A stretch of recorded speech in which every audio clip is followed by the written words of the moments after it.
No, I'm never gonna hurt again. I found a way to make it better. I find that every time I pray, something take away my displeasure. I won't let life get to my brain, even if it rains. No, I'm never gonna hurt again. I found a way to make it better.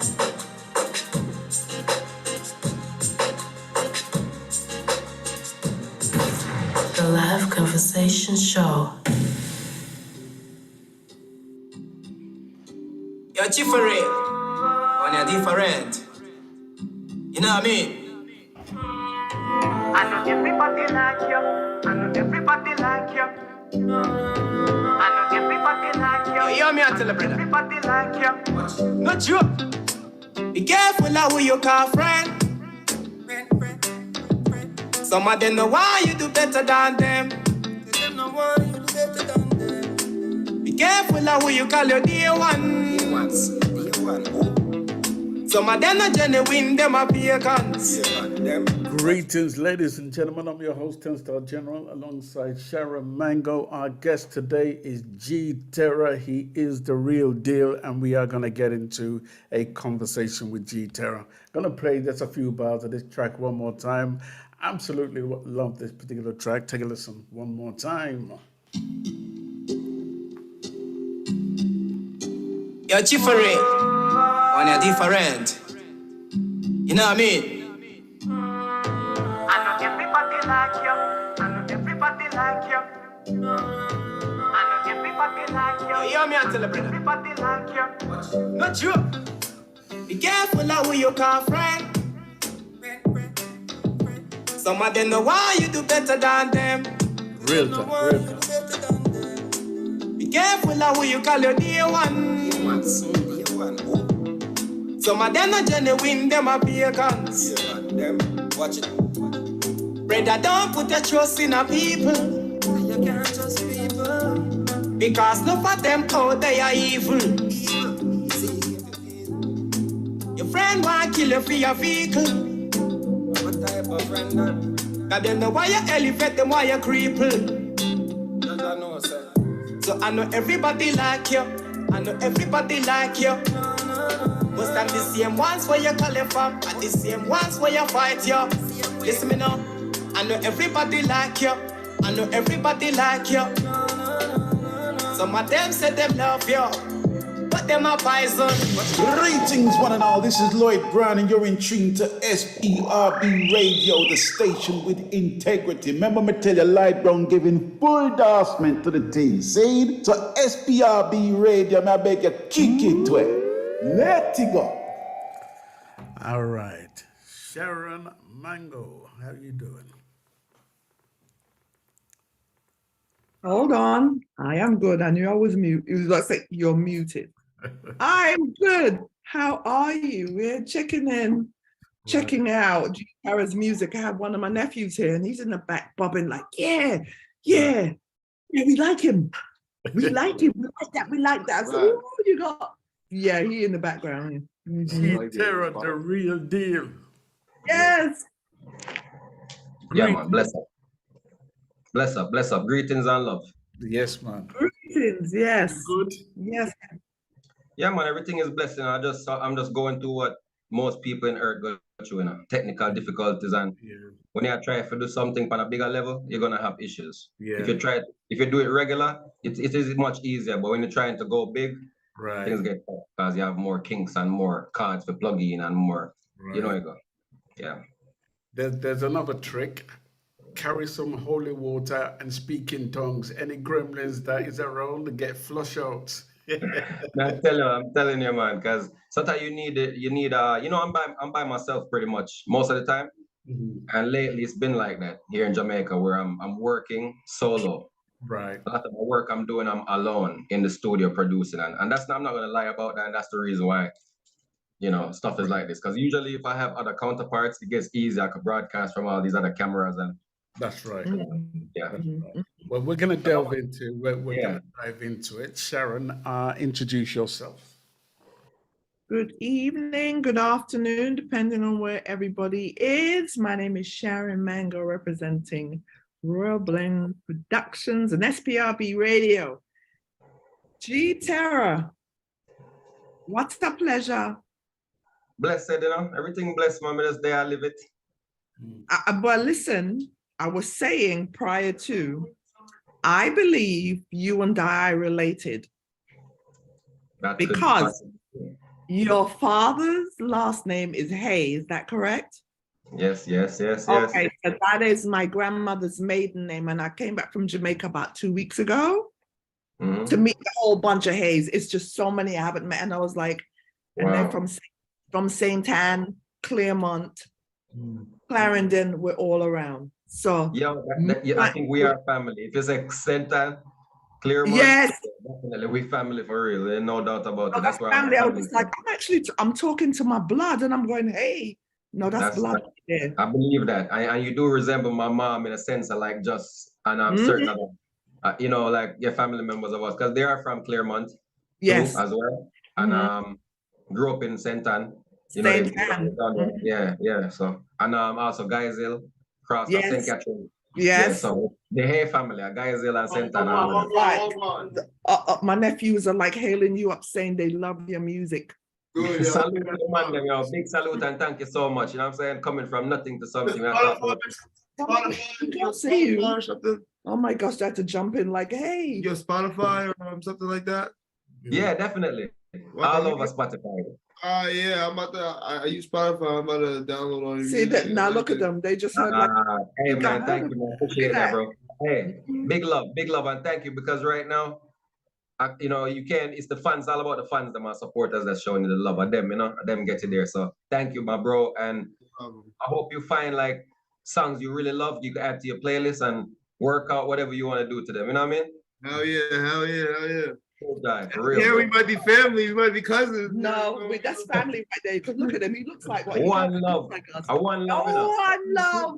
Even if we're not cousins, and I'm pretty sure we are, but I'm just saying, even the people that are not our cousins, we still got to treat them as cousins still and love them still. Because that one blood, one love vibes there, it really is a powerful thing. And some of the people that are loving and supporting me the most right now in life are people I didn't grow up with, I never knew from my childhood.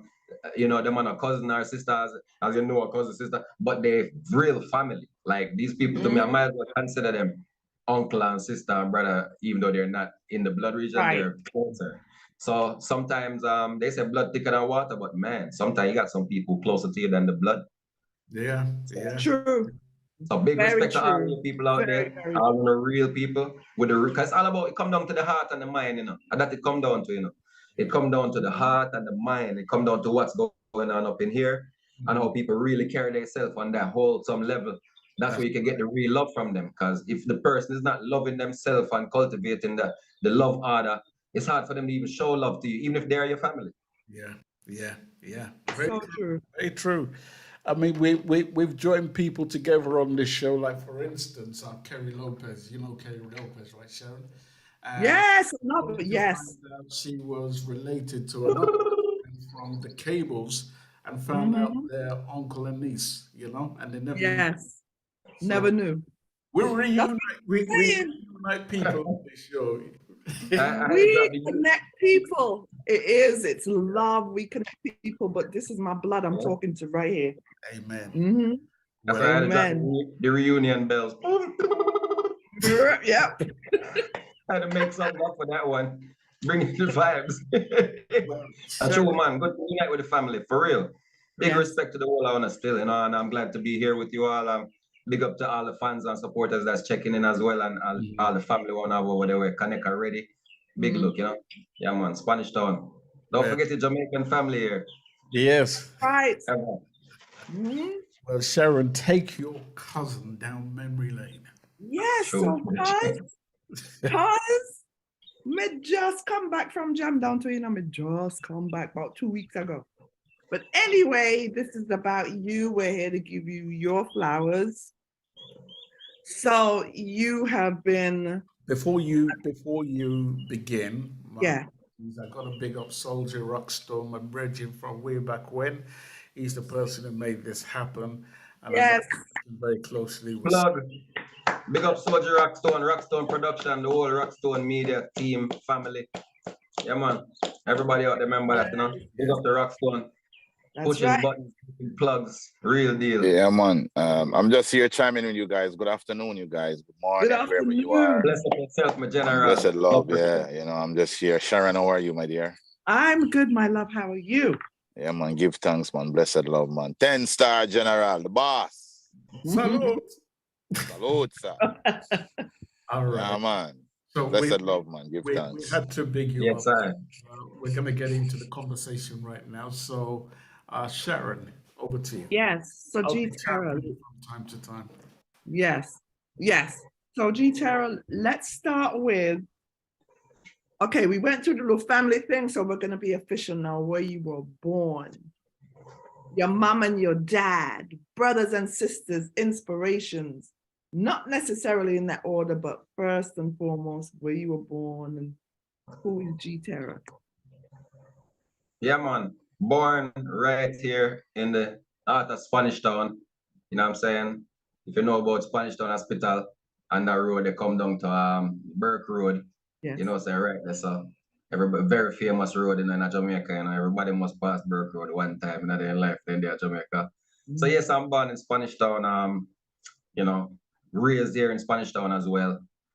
St. Ann is where my mom and dad is from. Both of them come from St. Ann Parish and, like I said, Gallis Hill.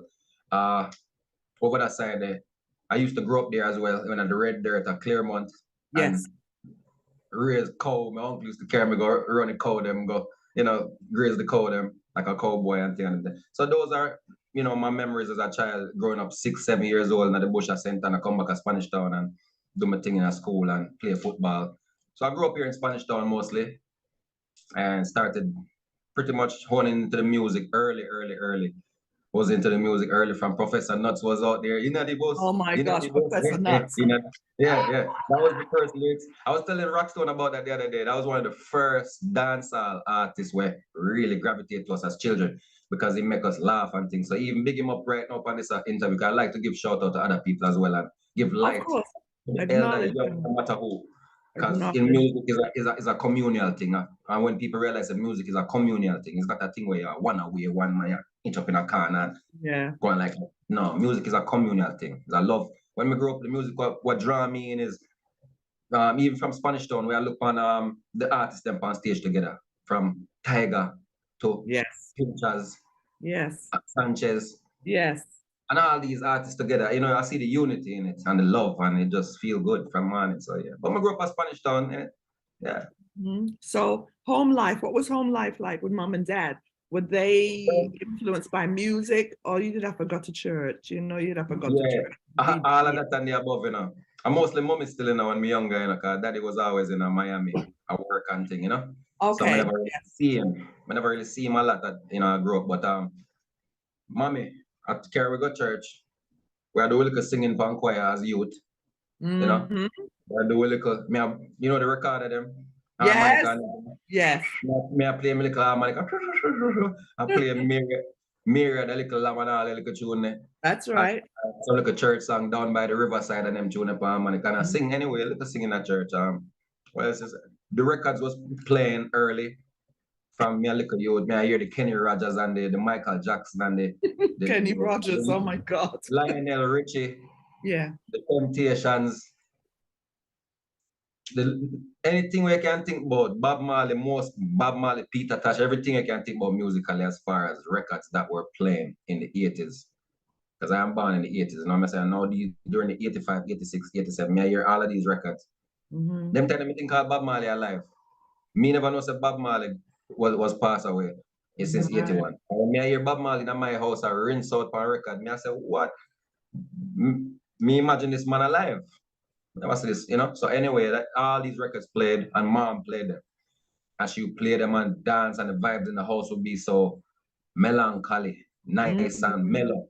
And she would be cleaning and you see the breeze, they blow through the curtain, through the window, blow the curtain them up and the place clean and fresh and she would play music on the set and we just a jam and I watch the pre and little food I eat and little roast yam.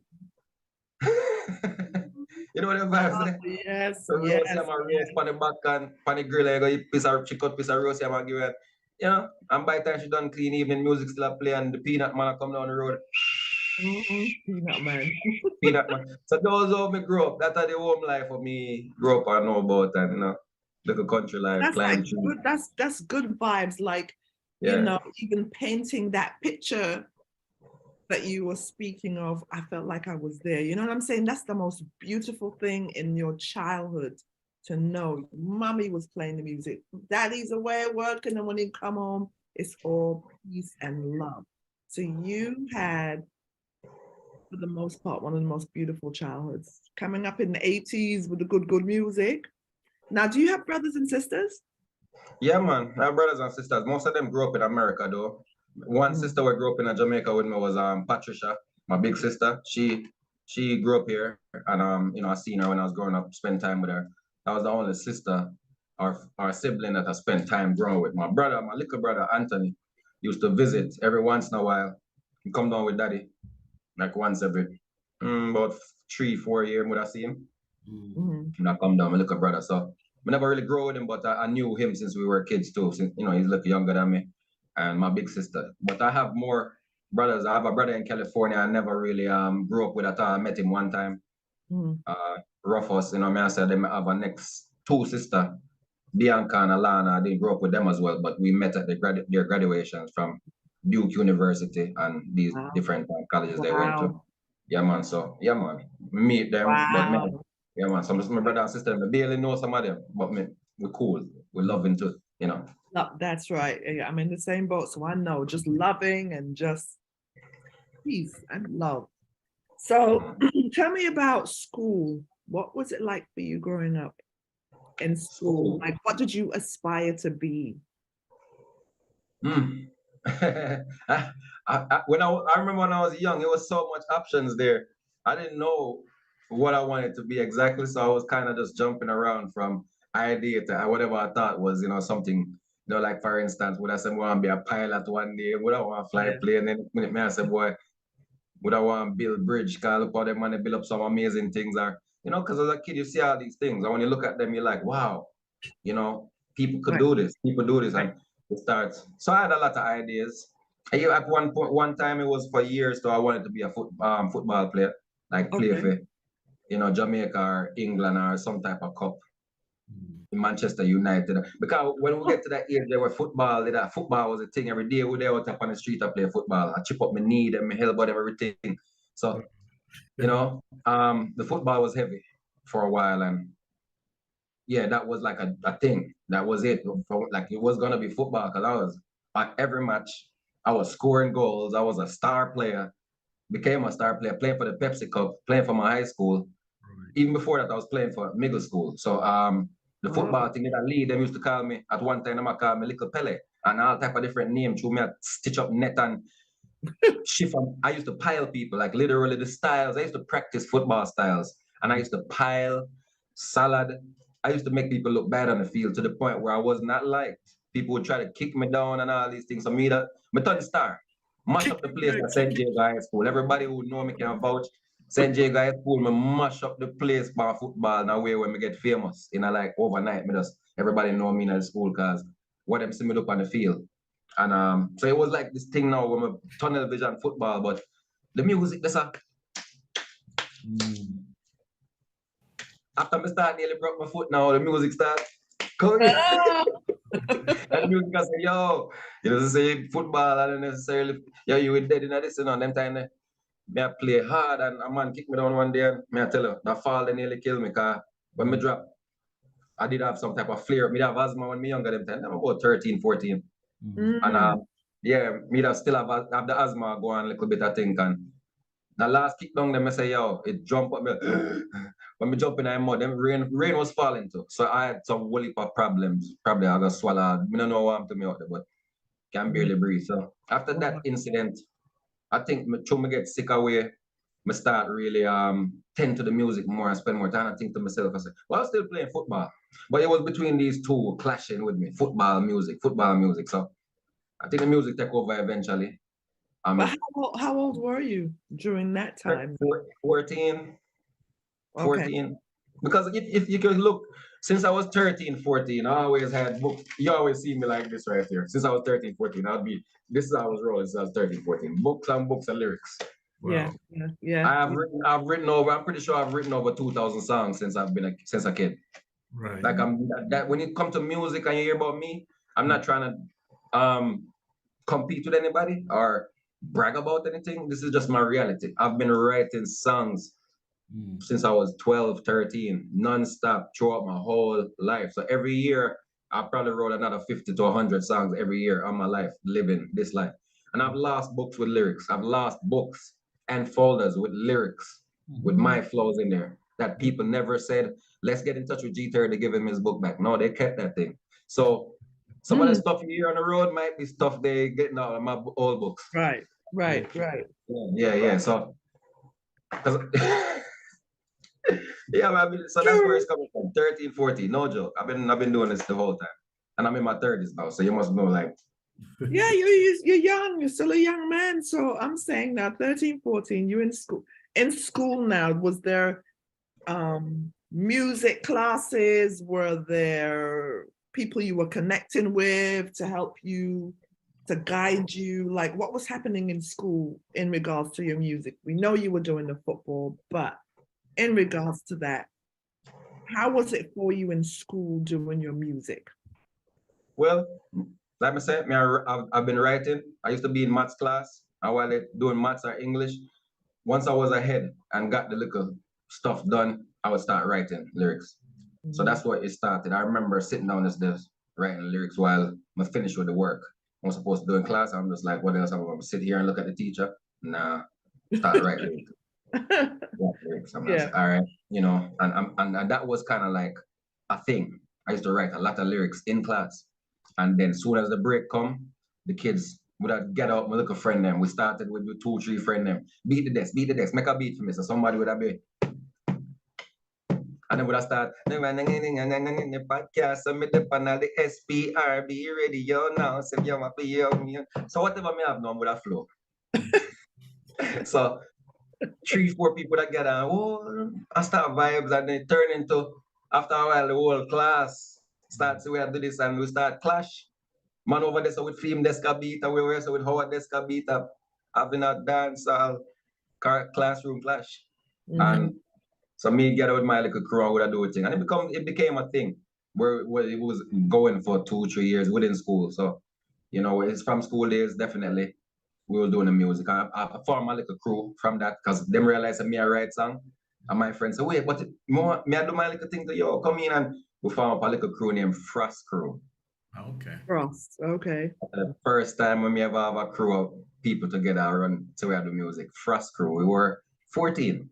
We were 14 at that time when we started it. 14, turning 15, so we have the Frost Crew thing going. Yeah. And we went and recorded a song together called How You Feeling It. And then time I rapping up. Start out with the dancehall and the reggae, but I started out rapping as well because I love rap music from my little, because I listen to LL Cool J and Snoop Dogg and Tupac and Biggie also from little tender age. 8-year-old, 9-year-old, I listen to them. You see what I say? So because of that, growing up listening to them, I love this rap thing. It's rap.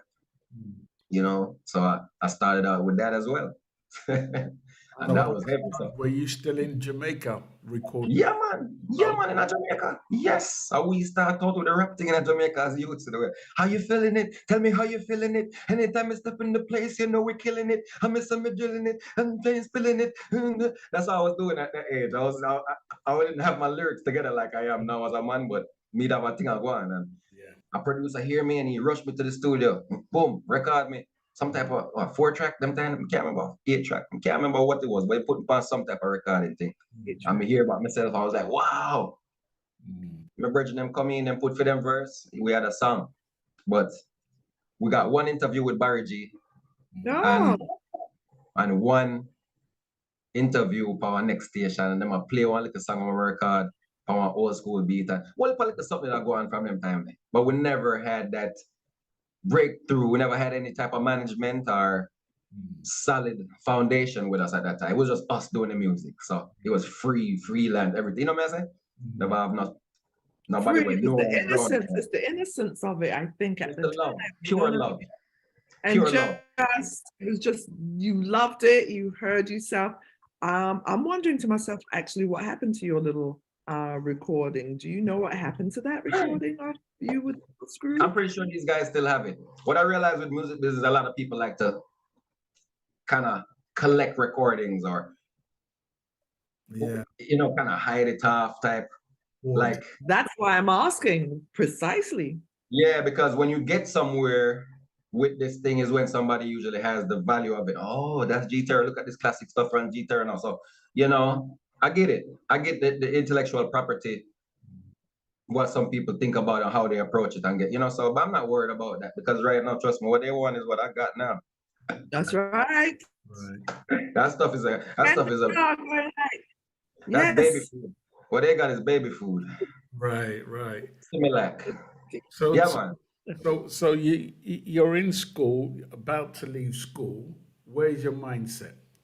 And are you still in Jamaica? Lead me up to where you're now on a plane to America.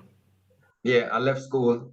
I graduated early. I was about, turning 16, 15, somewhere between 15 and 16, I graduated. I know I graduated early because I remember everybody like, yo, you a kid. Okay, how you leave high school so early? Like, I know this, still like, so it was because of me jumping 2 grades early. Okay. I was English master since I was a kid. I was like an English guy. I was writing compositions and stories and movies at 10 years old. So they I ain't pushed gonna lie you to up you. a couple of years. I'm not gonna pretend to not be the nerd. I'm not a nerd, but I was a little writer since You then. was a I brain. think it's the love. It's the love for stories. I had a love for stories. I had a love for telling. I realized I could create stories. Right. Even though, and I also analyze it as science, them have it as fiction. Like you can create a story when not even exists. Fictional. You can just write something and just make it up as you go. Yeah. That intrigued me. Okay. I was intrigued. I was like, you could just make up some stuff. Right. So yeah, so that right there had me writing, just writing away in my imagination. My imagination started going to work. And I started doing that first. And I became incredible at it to the point where the teachers, I could see them reaching out to me like, yo, where you get these stories from? This is amazing. And I was young. So, I take to it, I say, so I'm gonna do something with this. So even now, when I turn it to reality, I could still do the same thing as far as writing. But yeah, I left school early because of that, majorly because of those things. At 15, 16, I was graduating already. So meaning on the streets, kind of who on the Rasta vibration now, because I deal with Rasta from long time. I deal with Rastafari. We got to certain Rasta retreats like in a Clarendon with the Bobo Hill every now and then. We used to go learn the art. I met Sizzla Kalanji for the first time. That was like, out of high school when we go up at Bobo Hill with Mr. Sizzla, I'm go big him up because he was a big inspiration at that time to all of us. Especially with Rastafari, because there's a black woman and child, and all these type of songs that he had. Yeah. All them was touching us at the time heavily. It was a big inspiration to our movement, how we feel about the culture and Rastafari. And it was like a renewed feeling, like how Bob Marley felt. We had a renewed feeling with Sizzla, with that. And it encouraged us in that way. So we got to Bobo Hill at that time, after high school. We walk up there, took them and said, we're mad. We turned madman. Because we were blazing the chalice. Well, I remember the Rasta man who made that song. So we have Bobo Chalice and we have Bobo Hill and these things. After high school, so everybody said, all the people used to love teasing Rasta. So big up all the Jamaican people who forget, like, when I remember where we come from, all the things we used to do to Rasta picnic. One used to tease and say we're mad because we are buns on ganja, we are got Bobo Hill with turban. So that's what was happening to me at that time. I was going to the hills, planting food, planting herbs, swimming in the sweet rivers of Portland, and living in Portland. We left to Portland. So I was in Portland for about 5-6 months, back and forth. Come to Spanish Town to see mommy and then go back again. Right. And then we'd be there working on things in Portland, planting food, doing art and craft. That's another thing I was doing before coming to America. This is right before coming to America. Do art and craft. I was drawing like Emperor Selassie on t-shirts. on white t-shirts and coloring it and selling it to tourists.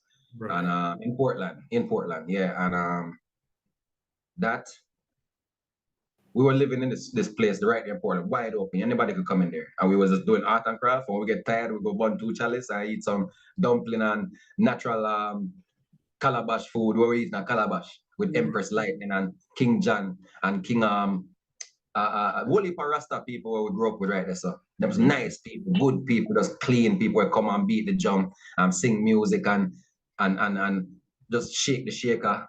Yeah. And that was the order. That was the order. We had to do some artwork and make some beads and some bags. You know them little thing, the Rasta thing, the beads and we like a chain and we make it. Yeah, man. So that was what I was doing right before my mother gave me the big cry. Oh, you need to go to America. You know, but so yeah, you know, that's how it led to me going to America. My mom was just like, yo, you need more opportunity. You left high school. What are you doing? You should go to college. You should do this. You should. You know, the mother them stay, which love and respect to mommy. Mommy is always seeing much further than you are. Yeah. That's right. Mom sees much further than we do. Mom is way up there already. She already seeing outcomes. So God bless mommy. You know, forever Almighty creators walk with moms and all mothers bless her. You know, she could encourage me, and I didn't want to go because I had my girlfriend here, and I love my girlfriend early like me. A big man from me. Them telling me feel like big man. Me and my girlfriend. Oh, I leave my girlfriend on. so my mother about go for it. Oh, my girlfriend is here, you know, mommy. Oh, I'm here, mom. I'm just leave my girlfriend. I'm alive. Just so. You're mad, man. Rastaman style. So she, you know, I hear the Rastaman vibes with me and she, but this boy, I take. Mr. Fine. And she start ball for me and pray for me. Say, Mr. Up and the night time. God have mercy. Come here, they are road till 2 o'clock, you know. Right. I mean, we have bun chalice pan. We look at a bun chalice up over Highfield. Over Highfield with big ganja pipe. Yeah.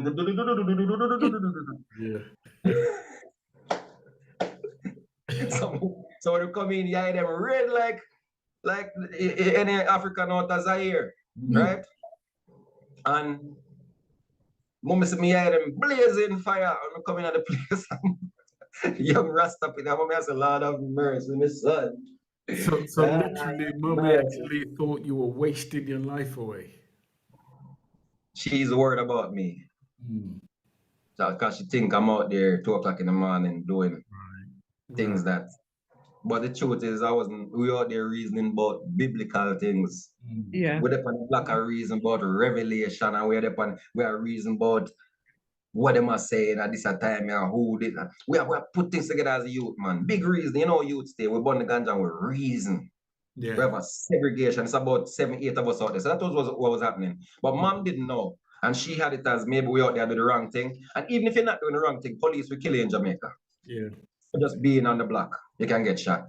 So she was right, especially now. And me never really said that to me. I said, "Cha, we're some star, you know, I try to live the life." But anyhow, that was what was coming up to the point where she cried for me if I go to America. So I finally accept.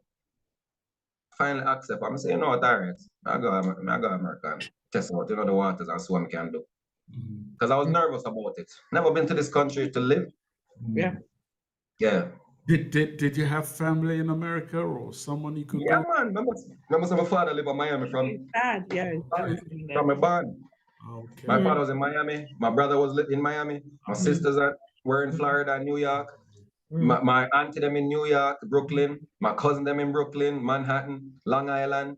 My other family them there, somewhere over there in UK. Remember, so the here family big too, you know. And then you have the mother side of family bigger than the here family, you know. Because them have more pitney for the grandfather and grandmother never play at 16 pitney them up. Yep. The same breed. Yep. Yeah, they never play another like a 1-2 pitter patter game. New modern game where people play with pitney. Yeah. Pitney. I remember back in the days, you know, children helped us with the farmland. So it was better to have more children. Right. More children, exactly. So the more children you have, the better you have a better and bigger family, the better, the more wealth you can accumulate. But now the mentality behind that has switched to you can't have no picnic unless you have money to take care of. So people have half a picnic now. Some people not even have 1 picnic. Half them have. So now you're in America. What was that experience like when you initially got there, and what was your next move? Excuse me, the volume gone low for me 1 second. Okay. Let me, You can hear me? yeah, man, say that again and say it more powerful for me. Okay. So you're now in America, and what was that experience like for you when you initially got to America, and what was your next move? My next move, when I first came to America, I wanted to get right into recording music and continue to pursue what I was doing from Jamaica musically, so I could send for my people in. That Right. was what my move, that was my idea, what I wanted to do. I wanted to kind of just, okay, let me lead the music foreground, get it out there, because I got the songs already, and get my boys them, hopefully 5 of them where they could come over and we start working together and attacking the industry musically. But when I got here, other people had agendas and ideas for me as a young man when I got to America. So it was like I had to work. First, my dad was telling me to get this job. I was like, all right, cool. So I started working, painting houses. So I was making money doing that, painting. And I would have continued that, but my cousin, them, they came. You know, because I was only 16 at the time, turning 16, going to 17 years old at that time. So during that little phase, it was like, my cousin them running, everybody seen me. I don't know what type of advantage they seen me as having me around, but I get it now. I didn't understand then. I'm not even gonna speak about some of that stuff on here. But the truth is, my cousin them came down there. Oh, you should come stay with me. Come on, you should go to college and you should pursue this. You could do this. You're young. You need to go to. You could go to college. You got your this. So boom, left. Went to stay with my cousin in Lauderdale, Fort Lauderdale, Florida. Go to Broward Community College. Start work. I want like a job at Hilton Hotel. So I started that job. That was the first job I had there, Hilton Hotel. And then I got college same time, Broward Community College. So that was what was going on then. And I tried to do the music, but I noticed I had to make contacts, and the people I was making contacts with were older guys, and they were kind of controlling the situations every time. See, because I never know how to. I never know the how to. Remember, this is back before internet, before Facebook, before, you know what I'm saying, all of this stuff came out where we could, get ourselves out there.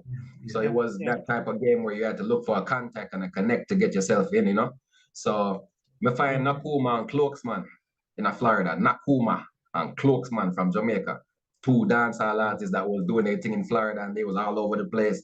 Little parties here, shows there, so I rock with them and then carry me all around. But the thing with them is they were not developing me. They were just listening to what I had. They weren't trying to develop or put me on a platform. They were just kind of like, all right, carry with me for the energy. But I learned as I went with them. I learned about music and learned what was going on, and see how they operate. I remember Cloaksman used to be so, I think I learned from observing them as a youth too. They had potential and stage presence, and I used to watch them and say, let's take in the vibe same way. So you went to Broward and you studied, I think it was business management, right? Yeah, man, I studied properties of business management, and definitely business. Yeah, I was definitely going in that area. Properties of business, definitely, yeah. So it sounds like you were torn between studying business management and pursuing your music. I had to. I had to, because what happened was you start to learn in music business that anything that you want, you have to invest in. And if you don't have the money, either you know how to do it or you have the money to get it. Right. That's how music business is. That's what made a lot of us producers. I became a producer because of that. Okay. I never wanted to be a producer. I never wanted to be an engineer. I never wanted to mix a song ever in my life. I never wanted to master a song. Never wanted to do any type of graphic design. All I ever wanted to do was write songs and record them and deliver them. Run it like a marathon, me no pep out the pump, man, me travel with the contraband to put the seed them and the land that we that come from Amsterdam, some man a call for Babylon and Bellas when they smell it, they say, whoa, na, extend the longer than you. And that me want to do from me, that's all me want to do. But this music business, you start realizing how expensive it is. It's a very expensive business. Invest in this, invest. Every song, if you invest in it, if you go to the studio and record it and then mix it and master it through the other producer and the other guys, you're going to pay about at least $500 to $1,000 for one song. Wow. To get one song done. Now, you finish with that one song. And this is us. Now imagine Sony and Columbia, they spend 50,000, 30,000, 20 on one song.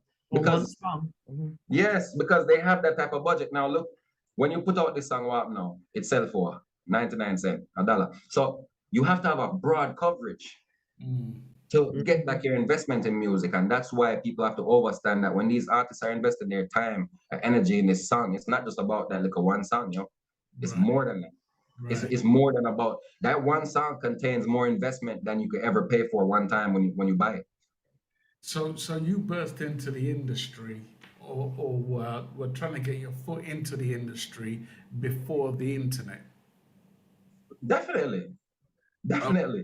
So share that experience, because especially when you compare it with where we're at today, you know, at least back then, when I compare and contrast to me personally, I would sell more with vinyl than I would with digital, you know? Right. So how much of a hindrance or a blessing was it for you? You mean to get into the US? You mean? Yeah, like first and foremost, what was the industry like, especially putting out music before the internet? And before the internet. Oh, I got you. Well, truthfully, it was like I was telling my brother about this the other day. I said, man, we didn't have a clue. We were just trying to do what makes sense. We had to figure it out. CDs was out. We were printing up our own CDs. That's what I was doing. I was selling CDs out of the trunk of my car. I had a Chrysler. I did it in a Honda. I did it in a all type of New Yorker. Yo, for real, I was selling CDs out of the trunk for years. So I did that for years. And I sold, I can't even tell you how much of my own products I sold. Definitely over probably 40,000. From Charlotte to Pembroke to Fayetteville, Raleigh. I sold out so much of my own mixtapes that I pretty much burnt up blocks, where I went to that block to sell a CD and dude was like, yo, I already got your stuff. All right, let me just buy it again. That's how I was really going hard. People would be like, you already bought your CD. I'd be like, oh yeah, man, you buy 30. I never realized big up yourself. You'd be like, yo, let me buy it again, man. I'm gonna give this one to my sister. Because I was consistent and people respected it. From block to block, from the Jamaican restaurant to the Walmart spot. I used to get kicked out of Walmart. I got kicked out of the mall parking lots. I got kicked out of mall parking lots in Raleigh, Fayetteville, Charlotte, to the point where I had to go get a peddler's license. Yeah, Somebody was like, yo, just go get a peddler's license and do it. I was like, okay, boom. And then I got the peddler's a wrap. Started selling, I was selling $200 worth of mixtape by the hour sometimes. So that was my job. After I started doing that, I never worked for anybody. That was it for me. Yeah. That was it before the internet. That was what was that. And that put me in a position to where my music was spread out throughout the city, that I was getting booked to perform. I opened up for Pitbull, opened up for Young Buck. When he was like, at that time, Shawty wanna ride with me. He came out with that song, opened up for him at that time at Carolina Live.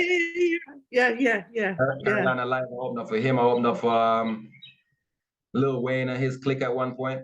It was a lot. I did a lot of shows. This is before I even had a name on any type of internet. This was straight just street hustling and pushing. Right. Yeah. Yeah. You made a huge Go ahead. You didn't say that again. Say that. No, say what you was just saying. No, go ahead. Go ahead. Yes, so I'm saying those are names. You know, you're dropping names, but those are like real names. You know what I'm saying? Those are big names. Yeah, I've been around. Like, I've really been moving musically for a while. And if you really check into it, even Rockstone, when I got with Rockstone, it was the biggest movement ever, like right then in the US, because like I said, everything was we were learning as we go, and we're just moving musically to meet and connect with people.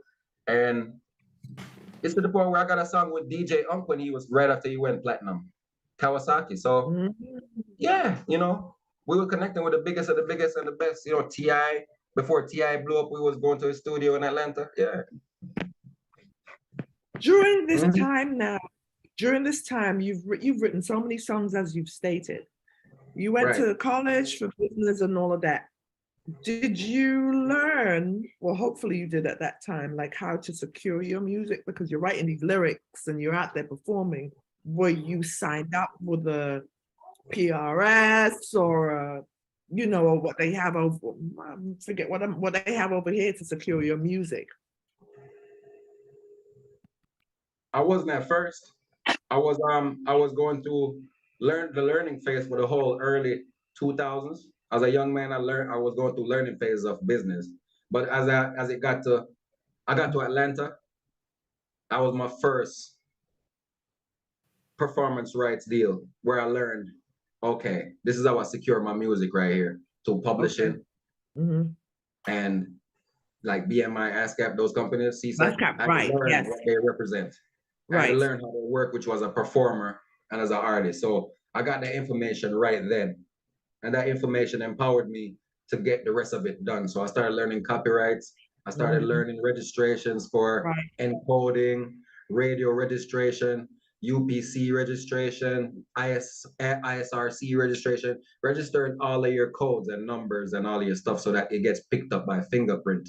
Whenever people hear your music, you know it comes back to you. So I learned all of that stuff along the way and I started implementing it and eventually built myself up as a CEO of my own business, but still wasn't getting the see-through to, you know, I had to learn how to get the people who could get me out there that way. So the internet became the new thing then, you know what I'm saying? So yeah, but I got that knowledge over time from Atlanta first, all the way through dealing with Rockstone and my brother St. Michael as well, and Richard, Robert Thorne.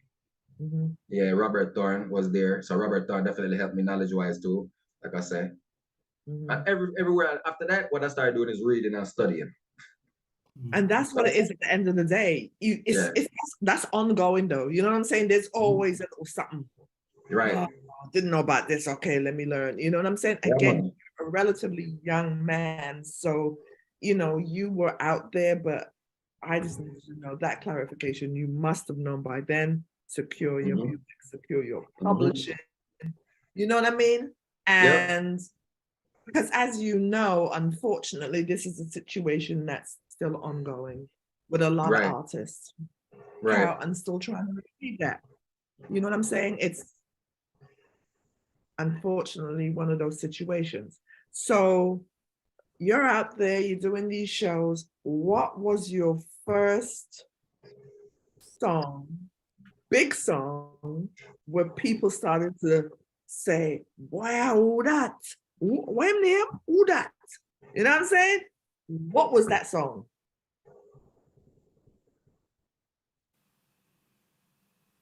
Me personally as an artist, the first big song where people start really calling, like wanting to know who is that, I would say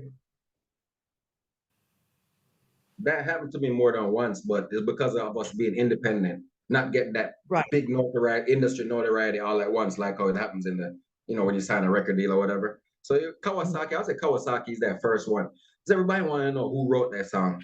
And I wrote that song by myself in Raleigh, North Carolina, off of this beat I heard. And when I wrote Kawasaki, I wrote it for myself. I didn't expect anybody to want to jump on it or want to just take to it that much, but it became that sensation where I had to use it for my band instead of just being my song. Because my brother was like, yo, that's right there. Let me jump on that and reproduce everything. So when the track was when we got the beat for it, it was just like, wow, boom, let's recreate. And it was a lot of recreation. The DJ Mr. Walk It Out from, you know, the rapper. And I'm going to shout him out as well. You know what I'm saying? He was on the song, you know what I'm saying? On the remix. So it just goes to show you what could happen when you just sitting down penning something. You don't know where it could go or how far it would take, but Kawasaki was that song. Now, solo, for me, G-Terra, the solo song that made everybody first start asking about me here lately is Organic. Okay. It's called Organic. I did the video, Rockstone did the treatment with me, and we built out the whole track, and that track has been getting heavy notoriety around the world. It was in the newspapers. You know, it was getting so much feedback. People were hitting me up from left or right about it. So Organic is that one for G-Terra that really put my You said, name. you said organic? Organic, yeah. Organic, Yeah. okay. Mm-hmm. Let me just play a few bars of that track. I was about to say 10 star, you know where I was going with that. Drop to June. Okay. Let me see if I can just reconnect this Bluetooth. 1 second. As we know, the gremlins kick in every now and again. You know what I mean? So here we go. This is organic. The Live Conversation Show. No, play thing. Boy, I mean, I tell you, the tune is tough. Organic went hard, man. It's sicker. You know what I mean? Turn up your microphone, 10-star general. Oh, Lord. I don't know what's going on. Turn up the mic, partner. Can you hear me good now? Yeah, Oh, man, clear, lovely. man. Okay. Lovely. Come on, turn up, man. That's the reason why. Yeah, Turn yeah. down for what? Turn down for what? Yeah. I'm going to do something just very quickly. How do I sound on the mic? Yeah, you sound good, Nabi. You just keep fading, Yeah, but this man. is good Yeah, now. man, they want to up, man. Yeah. Okay. Right. Yeah, Go nice, ahead. nice. Sharon. Yes, so that song, Organic, what was the inspiration behind that song? The word itself. Every time I think about natural and I see nature around me, I'm inspired by the outside. I'm inspired by the leaves on the trees.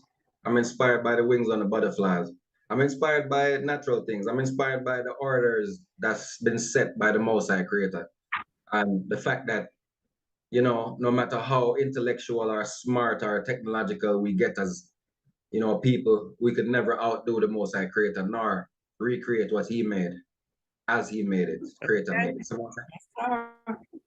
So that's what organic comes from. Organic comes from the observation of organic and organisms and us as organs or our organs, as we are organic and made up of organic substances. And so it's just the self, nature, reality, the herbs, the trees, just everything around me naturally, natural. That is what it is before it's tainted and destroyed by chemicals and pasteurized, homogenized treatments of different type of things that don't belong in that natural thing. So me observe the organic and I just say, you know, me I build a tune, but when I build it, I don't want to build it like me I talk about food and banana and yam. I want to build it in a way where it approach the organic substance of life itself and cultivate a story that could show you where natural works in every way and there's fakeness even in your liberty. And when we say organic, it could be in our relationships. Our relationship could be organic. And we have natural things going, then somebody could violate that natural order that of your life and you will want to retaliate for it. So that's showing you the order, how it goes, and why people get angry, why people go knock down Tom or Dick. So you see it in the video when the guy was supposed to handle an organic piece of business and tried to run off with the organics for himself and everything, that he got knocked down. You know, that was a part of the story to show something, not for people to say, oh, when I heard back to you. No, don't be stupid. You watch your Hollywood movies all the time, you don't judge those people. You sit down, you enjoy it. Tell you, oh, eat your popcorn. So we want people to look at it and get the feeling and the vibe of what we're saying. When you stray from the organic way, you get dropped down, you get knocked down. When you stray from doing things the right way, the natural way, let things flow so we could all live. Nobody has to get greedy and take the bag and run off and leave us all empty-handed here when we are working together for something to happen. You know what I'm saying? So that is what organic represents in the storyline, to show people that we need the natural elements of organic vibes on all levels, even our relationship, in our business. Because I can't see you doing your business and tell you, say, boy, me not support you, but me there support. Ching chang, ching wing wang. It like it, by everybody over there, but me can't respect and love more than a black people thing. I eat that thing that's not organic. That's why. So the story that I tell them about it, you know, the vibes and things. Oh my God, I Be a love that. storyteller. Yeah, but that's what it is. Isn't it? He said from gate, that's who he is. But you know, I'll tell you this right now. The love and respect I have for you as an artist is you speak your truth, number one, right? No slackness, no in your music. It's like you're educating every time you're doing a song, you're trying to educate somebody, it's gonna hit somebody. And of course, thereafter there's a, you know, a trickle effect. But that your whole persona in your music to me is all positivity. That's the vibes. But that's what I'm saying. It's at this age where you are now, you're at a good point in your life where you can help others, inspire others, because the youth, younger and around your age, a lot of them are misguided. Yet it just seems to me you're on a trajectory of positivity and light. It is missing. It is 100% missing, especially in Jamaica. They need guidance. And maybe you this Mr. Storyteller, because if you check way back in the Bible, in our pure stories, there was a storyteller.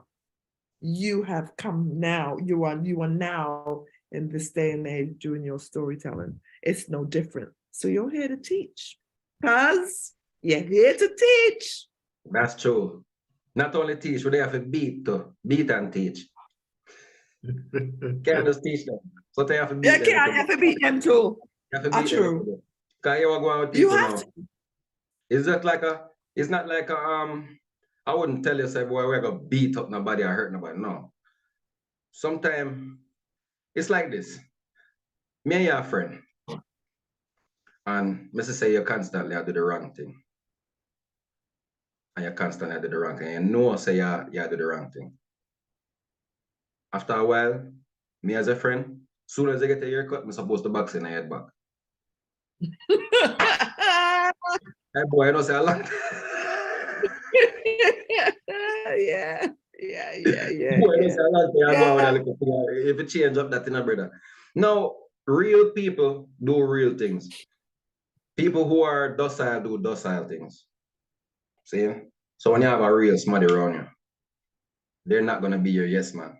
They're going to be a counterpart, a partner. They're going to tell you when you're wrong. Thank you. Right. You need to step up your game. When you need to elevate certain things and not just talk. When you need to take more actions. This is the reality of real people. That's why things get done, because of real people. Docile people that get things done, them sit back and watch you. Now, when somebody loves you, that person motivates and inspires you to make changes. Big up to Rockstone Production. Yeah. Rockstone is a big motivator, a big inspirer. He inspires me. Even though I was already so talented when I met Rockstone, but he brought out a different level of who I am because of the reason and the vibration that he has and what he has seen in me. Because sometimes people see more in you than you even see in yourself at times. They see things that you don't see. Yeah. Because sometimes you look at yourself, and you undermine yourself. Let's be honest with everybody out there. Jamaican, English, anybody where you want to come from. Sometimes you undermine yourself. Is that not true? Sometimes you put yourself down. Yeah, of course. Sometimes you look at yourself. All the time. Yes, because you are learning through your eyes as well. You have to correct your eyes. That's why that is like that. Everybody has to correct their eyes, because the eyes become the first judge when it should not be. Sometimes you look at yourself and you judge yourself because of what your eyes see, or how you feel a connection in your eyesight to your heart, or what you've been programmed to believe, because we're all going through programming every day. Everybody hear a program. You see a program on TV, you see an advertisement on TV, that's a program. Sometimes it hits you, bam. And all of a sudden you want KFC. You wonder why you want this chicken so bad. Bam. Subliminal messages, yes. Baby. Why do I want this fries? So what the hell is in fries? Make you want some fries and ketchup so bad. Bam. Programming, baby. So I've been observing these things for years. So when I write my music, I write from those point of views because I know programming is real. Everything the people claim to love now and stick to now, they've been programmed to love and stick to. Yeah. They're not sticking to it because it's good for them. Right. People don't chew bubblegum because it's good for them. Why they chew bubblegum? Because they get used to the product marketing of bubblegum. People don't drink Pepsi because Pepsi good for them. People drink Pepsi because they market Pepsi to them. So I deal with reality right now. And I say, you know what? Our love has been marketed against. They marketed against our love. So it's the reason why you see people and the children, them not loving each other. Them get marketing all day, but none of the marketing was about love and respect for each other. None of it was to build up them confidence to work together. So me and Rockstone now observe these things and we reason about these things, and Rockstone really is a high level antagonist of the Babylonian. We thought they're not going to burn them down, you know. So you see me? So we reason and we see this, we put things together. And I've been observing these things for years. So that's why I know the music is so edgy and I wouldn't call it political. I'd call it realistic and practical song where I talk about real things where if you listen as a person and you have sense, you will say, you know what? The man just lay out a whole bunch of reality, you know. And if you don't observe these things and tend to, if you even try to say you're going to, you know, try to make a change or don't walk down that road, you have to face the consequences because who don't hear will feel. That's what my song them I say. Sometimes you hear some song from me and you think so, I'm trying to be bad on the song, or I was a soldier. So I know. So sometimes I come to you with a hardcore vibe to almost scare you away from that life if you think about it. So that's what I'm trying to do for youth. Trying to go approach it from a different level where I'm not bragging about the rifle. I'm not saying, oh, you have a bus, God, yeah, sweet on my bus. No, I make them know, say, you're cool. This is like 2 man missing dead over there, so 3 man missing got jail, 1 got this, that. You understand? Yeah. So they get the real true story, not the made up version that people glorify, like glorifying the gun, but not telling the youth how much time you had to do when you get caught for that body. You get what I say? Them are glorify these situations, I glorify drugs, I glorify death and murder. But them not tell nobody the truth or how much time them friend them get catch for. How much next 70 years to life and 30 years, them not tell them. Why them I glorify? So we sit down and I say, but wait, and you know the worst part of it too? I was living the life. Okay. You know that this is real. I was in them streets. Right. I was in there. I was in the military. So all of them things where them youth talk about, me live through and see it for myself. I said, what them I talk about? If you deal with drugs, you know how dangerous it is, Rasta.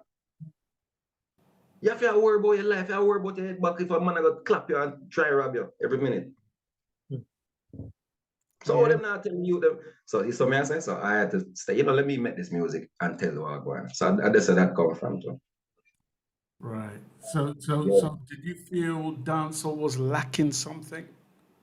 Exactly. I even said it in my bio. I said dancehall is missing something, and G-Terra has it. Right. Me I vote for myself from man.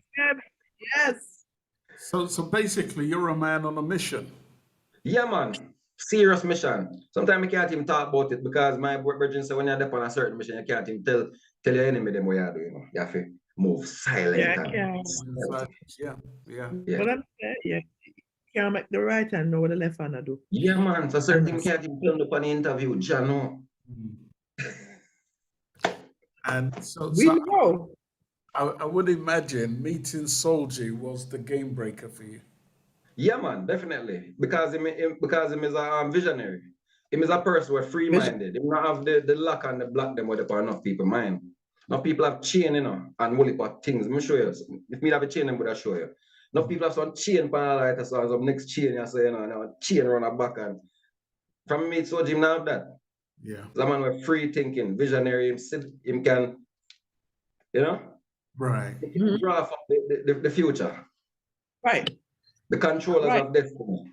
That's the type of soldier is in control destiny, that is what we need to be as a people. We need to start controlling our destinies and stop letting people tell us who we are, what we are, and how to be.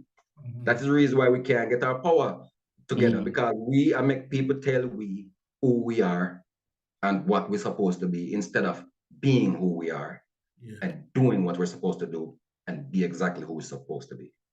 Yeah. So this is a part of the empowerment that made me a musician overall, that made me stray from continuing to work for certain people. I realized that they're using my power to benefit their business at all every time, whether it's been the military, Hilton Hotel, KFC, Burger, wherever the heck me ever work, Smithfield, any factory, AJ&R construction, it's all the same thing. I remember working for a carpet company. I was doing all the work for this lady, and pretty much I knew how much we were getting paid. We were making like $800 to $1,000 a day, and she was still paying me $60 to $70 a day, even though I was the one doing all of the work.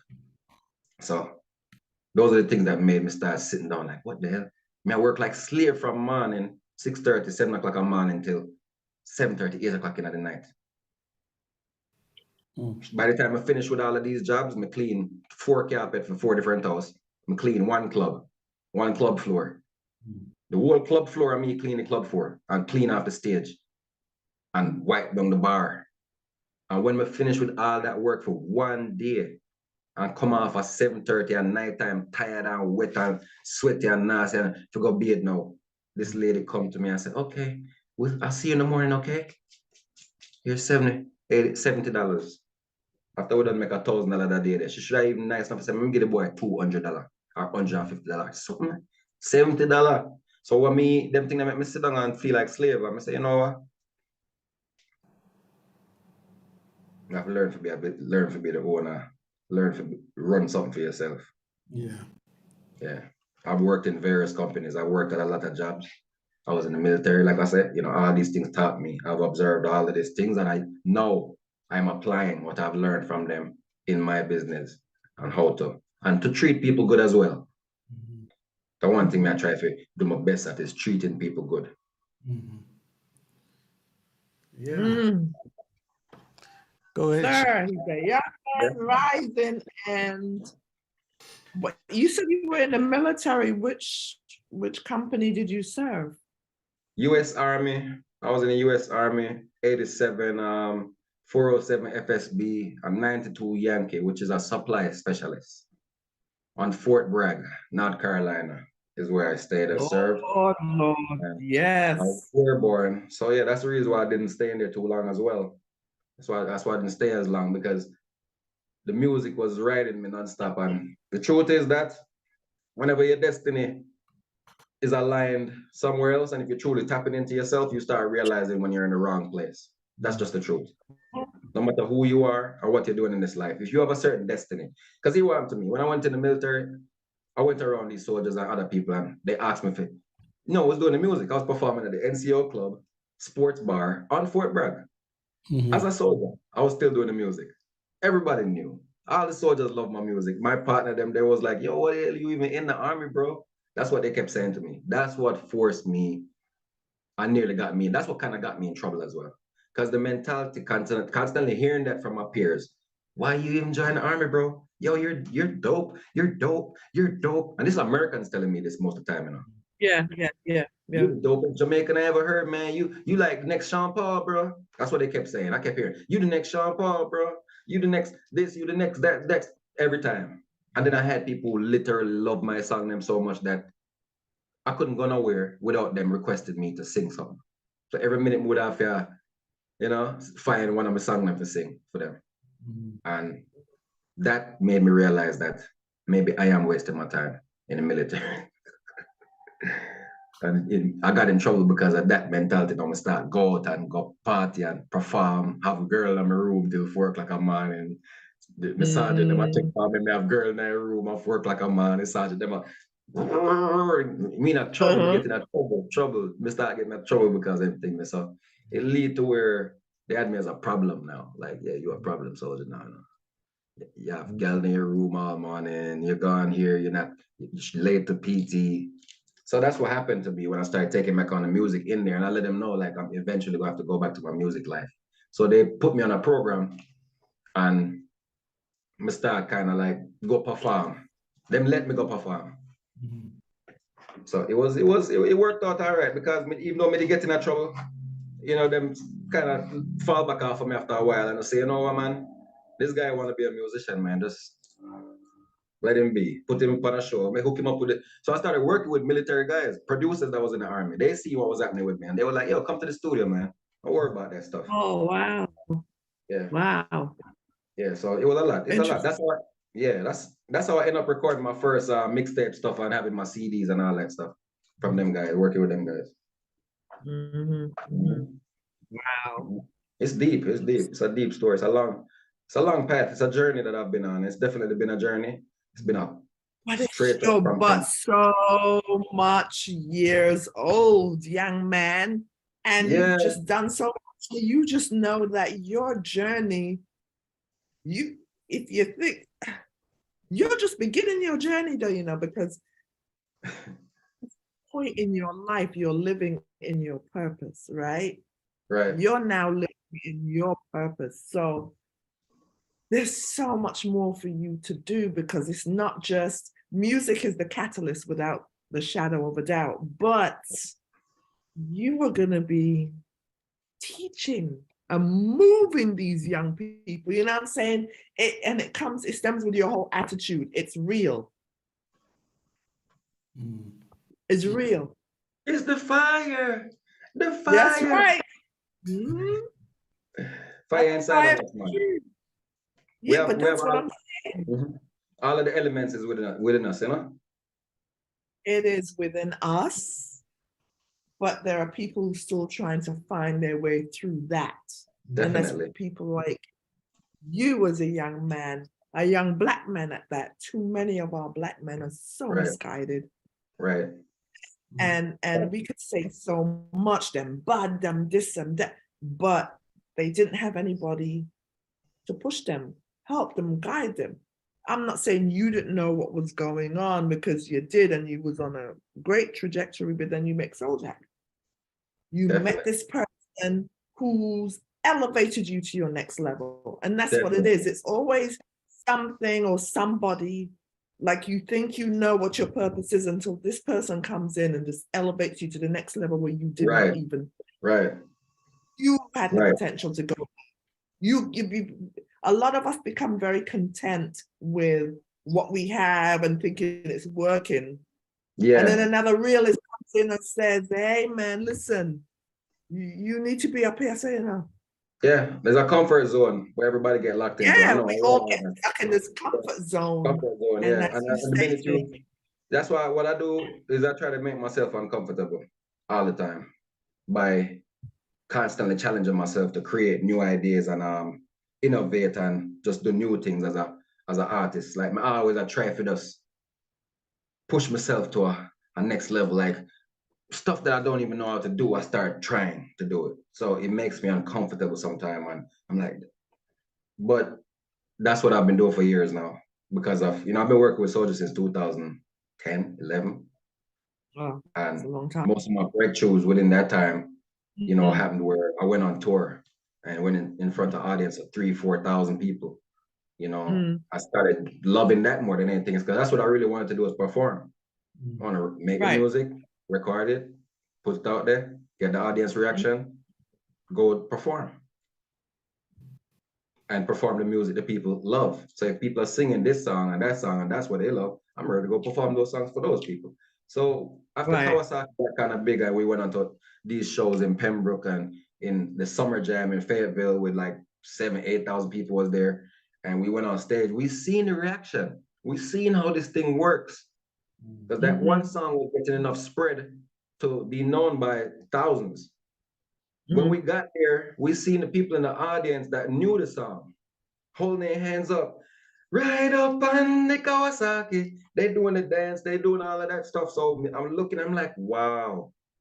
So that's when everything connected for me. I started to understand the music business and how everything works from that point. I realized that when you put the music out, you need to get it in front of as much people as possible, so some people who could gravitate to it will learn the words, learn the song, and they like the song, they're gonna grab the words. They singing it, you go perform, they at the shows, they're singing it with you. They're enjoying it to the fullest because they have tapped into that energy. And the first time I experienced that type of superstardom, I walked in the mall with me and my bro. He was in the mall, and we were just going to buy some shoes or something, man, some clothes, because we had a show coming up or something like that. And me and bro went in there, and I just hear some girls screaming, ah, screaming and screaming loud. And I'm looking behind me. I'm wondering who's behind me and looking at her screaming. So I'm like, but then they just kept on coming up closer, like, ah, they just kept on coming, it was like, right, and they were right in our face. And I was like, what? And they was like, oh, you guys are Emperor, right? Kawasaki? I was like, yeah. Oh my God, oh my God. They started going crazy. So I was like, wow, this stuff is really out there. Because these were like two 15-year-old girls. They were just screaming. Wow. And they loved the song, and they were like, they're big fans and all that. So, you know, that's what, like I said, everything connected for me. I started understanding that it's not about the record deal. It's not about the signing. It's not about the that stuff. It's about the work. It's about making the stuff, putting it out there, and finding people who gravitate, who love it. Somebody's gonna love. If you got good work, good music, you're gonna get fans. That's a guarantee.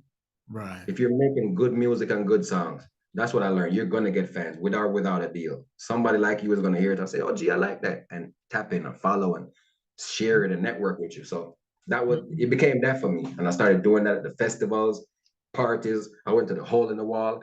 30 people there I went. 50 people there I went. That's how I started for that. Wow. Yeah. Wow. G-Terra Oh. does everything to Yeah, you man. know, about your how can I put it, the positiveness that you exude into the atmosphere, you know, and it leaves me trying to figure out what is in store for the future, especially when it comes to you. And because of your brand of music that you produce, it's almost like I can't wait to hear the next project.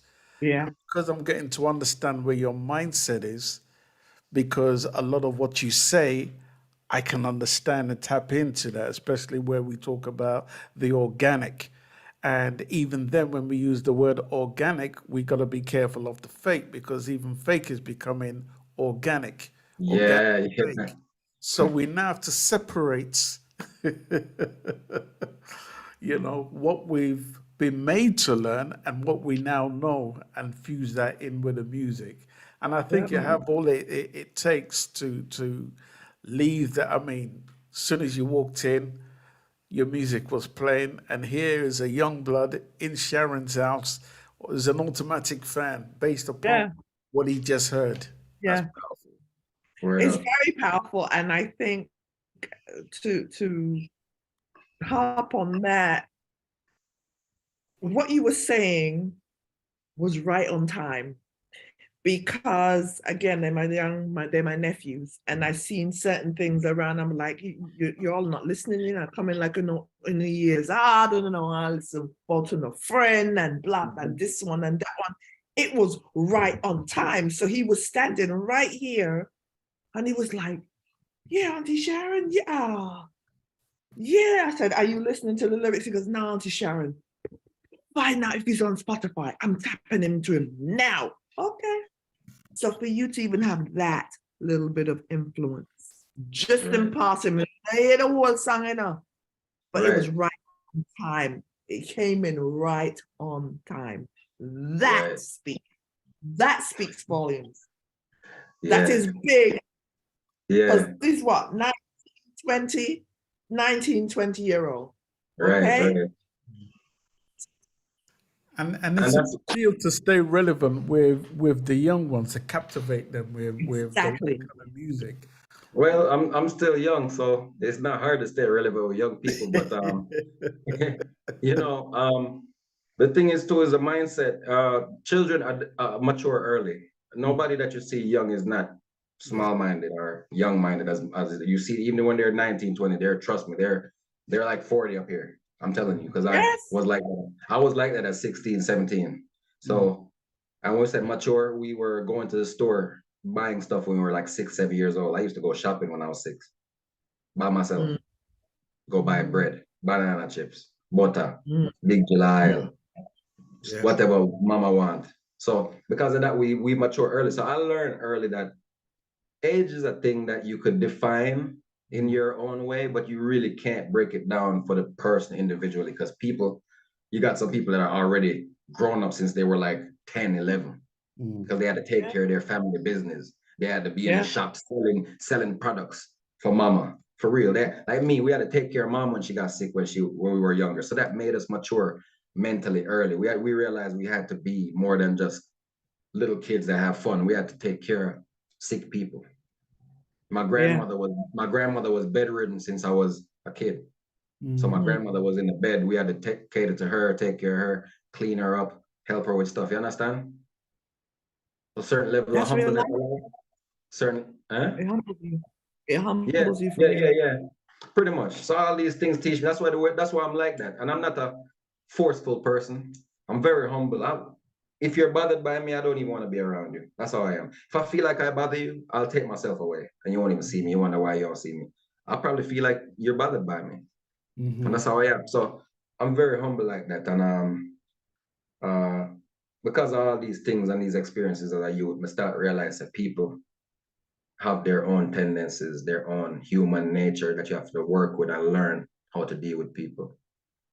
Like me used to go to this lady house and I was there every day. And one day the lady pretty much let me know she tired of me.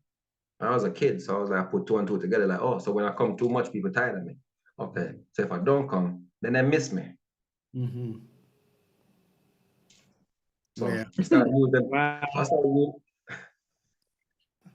And pretty much that's how a young kid's mind would work. You know what I mean? My mind used to race like that, something chronic. So I truly understand where your mindset was at. Sharon, I'll let you. Yes. So I could talk to you all day, you know, because you are just that dude, as they say here. No, not just that, but you're very inspirational for an individual so young. And I love you. I love you all. Just know that about me. I love you all. Just know that about me. I love you, my brother. 10 Star. Sharon Mango. You want me to show before we start the interview up anything? Just remember me telling me I want to show you some of your mango then before you left them. Thank you. Well, see the mango them. Yes. I send some to me. We have East Indian Julie around here. Hey, brother. Oh my God. Hey, oh my gosh, I love it. You know, wear yourself, you know. Yeah. Oh my gosh, I can't even wait. Rockstone. We're gonna be rounding up the show now, but I do want to hear from one gentleman. We spoke to him before. I'd like Solji to come in and say a couple of words before we round up the show. If you would come on, friend, my new friend Solji. All right. Wow. I'm just here, just taking in, everything at a stride and just embracing the intelligence of G-Terra and also the intelligence of you guys, you know what I mean? And it's a wonderful thing to just sit and just listen and just hear your experiences from different angles and embrace it in a divine way. So it's a blessing thing, you know what I mean? And of course, again, give thanks to you all, man. And the platform you guys have is a great, wonderful platform, and I'm honored to be on it as well.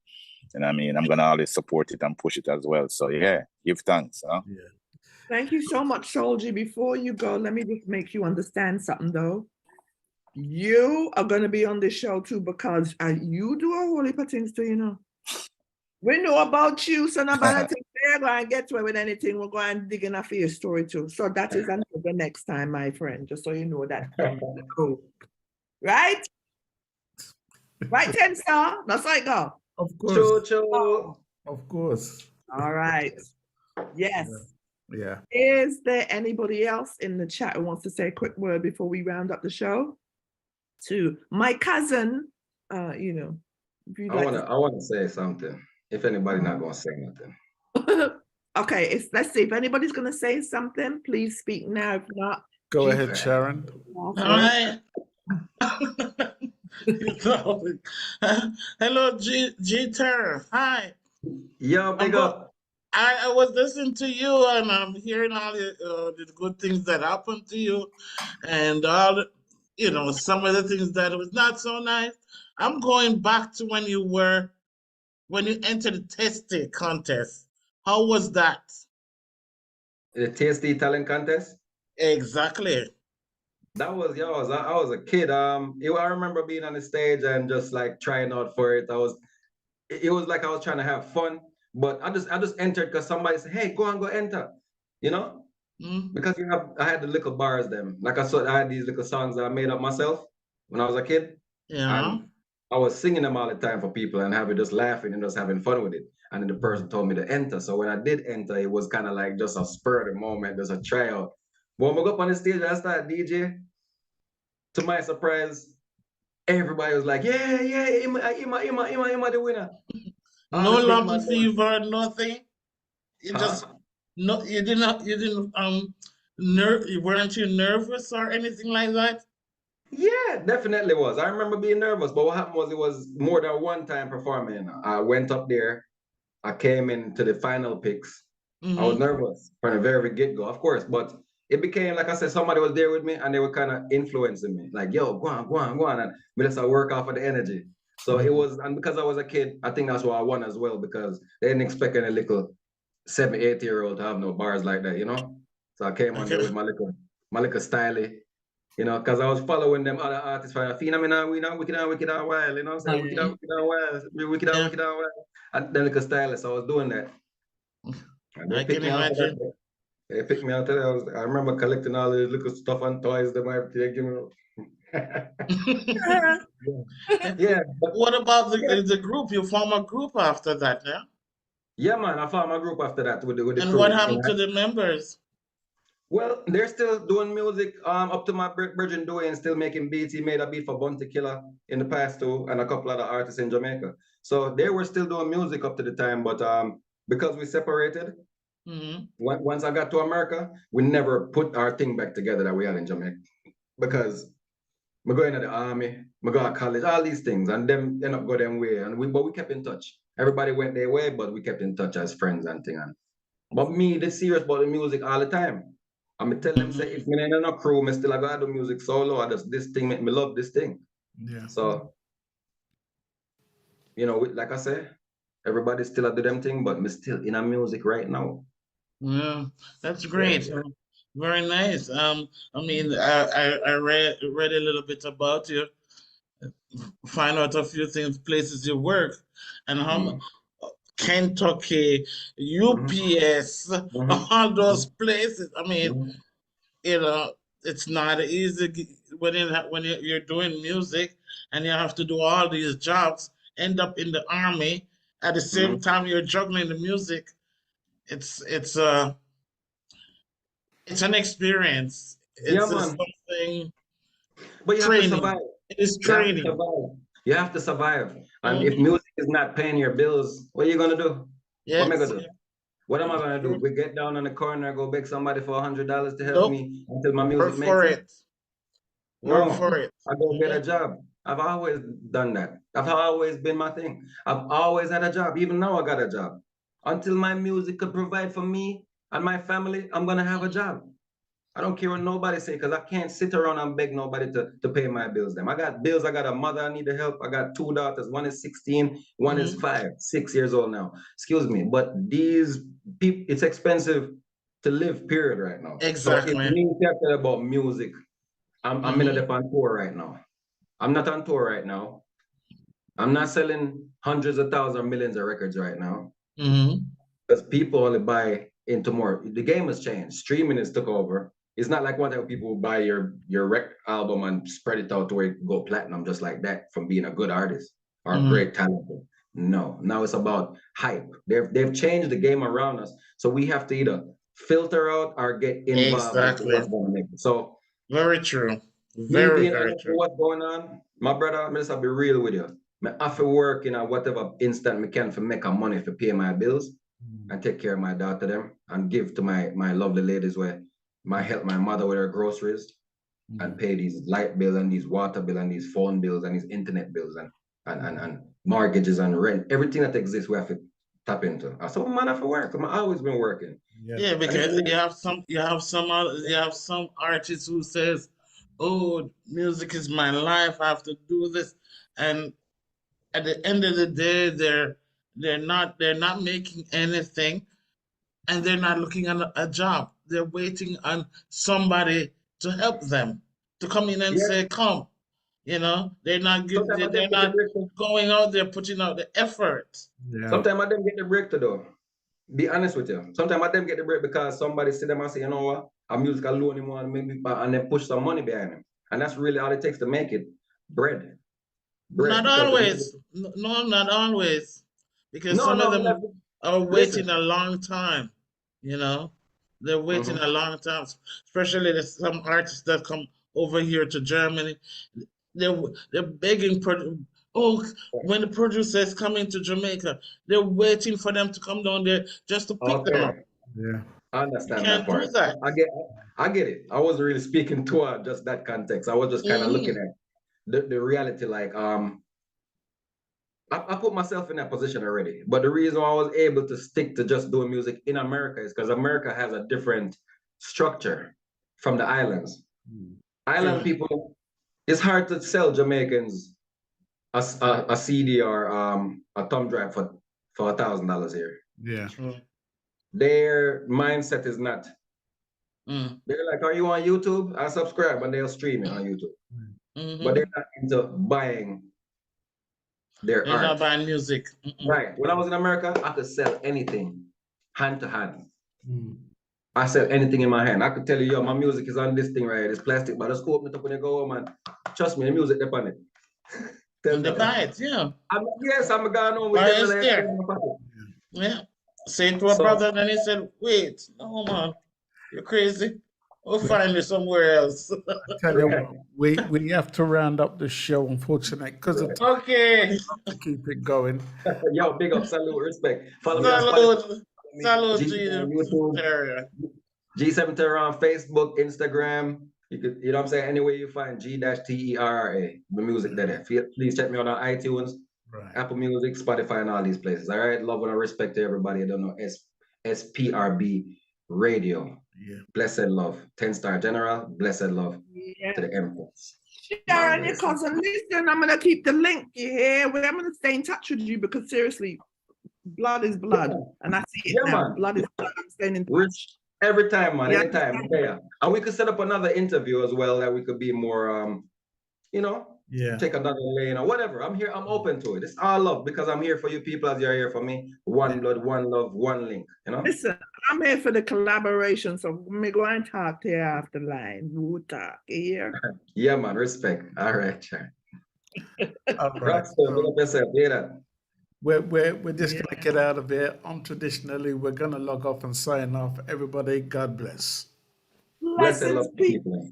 Yes. All right. If you enjoy the content we provide on this YouTube channel, then why not help us by subscribing to SPRB Radio Podcast? Thank you in advance.